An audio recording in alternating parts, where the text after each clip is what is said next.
speaking of the Bengals, they did make a trade. They traded Joe Mixon to the Houston Texans for a 7th-round pick, essentially a conditional 7th-round pick. The Texans have to win the Super Bowl 4 years in a row for the Bengals to get a 7th.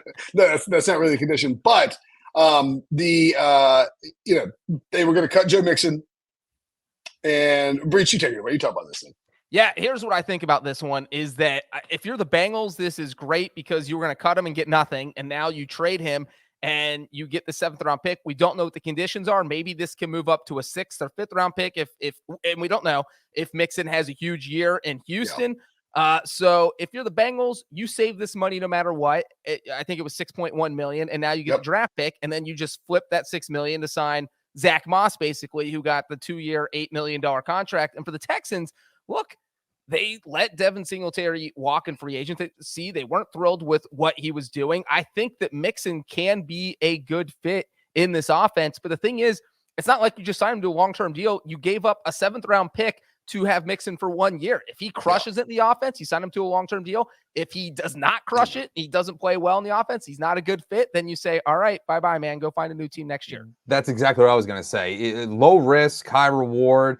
And even if you don't want to pay him, okay, fine. You had a great year with Joe Mixon, or you didn't. And it doesn't really, you can just walk away after 2024, and it's really no skin off your back. And I think it's an upgrade. I think that this is no shock here, but everybody's going to love the Texans going into this season. Everybody's going to have them to win the division, but I do love what they are building on offense. I mean, I love their offensive line. Obviously, Stroud's great. The fact that you've improved your running game with Joe Mixon, I just think that this is going to be a team, as long as there's no, second-year slump or anything like that with C.J. Stroud, this is an offense that could really hum. Yeah, I think Joe Mixon's he's okay. He's fine. He's better than what they had, though. That's what I'm saying. He's a plotter. They need to add somebody who's a little more of a scat back type. But I mean, look, Mixon's had his moments. Maybe he takes off. Pass in the Super Bowl. There you go. Caught a touchdown pass in the Super Bowl. That's fantastic. Through one. Threw a touchdown pass. It's a fine move, low risk. I don't think they'll sign. I think they'll use this as a bridge to go find a running back or two in the draft, and then that's who you roll with moving forward. Aaron Jones signs a 1-year, $7 million deal with the Vikings, joining a long list of spite Vikings headlined by Brett Favre when he famously went and played for Minnesota. Jones cut by – it's like you talked about it, Sully. Cut by the Packers, go to the Vikings, and you're going to play your old team twice a year.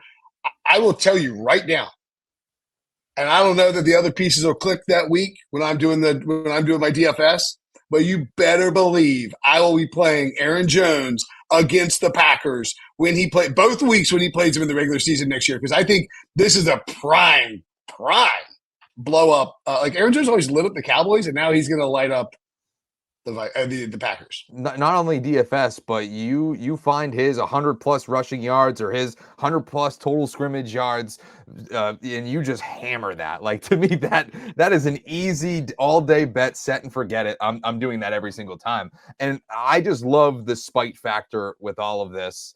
It's even more so than Saquon. It's fun to say, okay, he's in the division, he's with the Philadelphia Eagles. This one, he got cut less than 24 hours. I'm with your division rival. I'm rocking purple. And I just think that it's a fantastic move for the Vikings, independent of all this spite talk. They were a terrible rushing team last season. And if Aaron Jones is close to what we saw in Green Bay, obviously the last 5 weeks, the dude ran for over 100 yards in every game. If he's the Aaron Jones that we know, they're going to be a much better offense from a rushing standpoint, obviously, not counting that they lost Kirk Cousins. And the one thing about Aaron Jones that plays into your guys' revenge thing is you look at what he was offered. The Packers were going to keep him if he was willing to take a pay cut. And Matt Schneiderman from The Athletic has the exact number. So he had an $11 million base salary. And this is the difference between Jones and Barkley, is that obviously Barkley was hitting free agency. So it's the Giants are like, all right, we're going to let you walk. The Packers had to say, you know what, we're cutting you. We know what you've done for us, but we don't want you anymore. And so $11 million base salary, the Packers wanted to cut that down to $4 million. So just totally slashes base salary. There would have been $2 million in incentives. The Vikings are giving him $6 million base salary with $1 million in incentives. So it's a no-brainer for Aaron Jones. And like you guys said, nice I hope one of the incentives is like, if you like $250,000 every time you rush for 100+ yards against the Packers for one touchdown against the Packers. Yeah, exactly.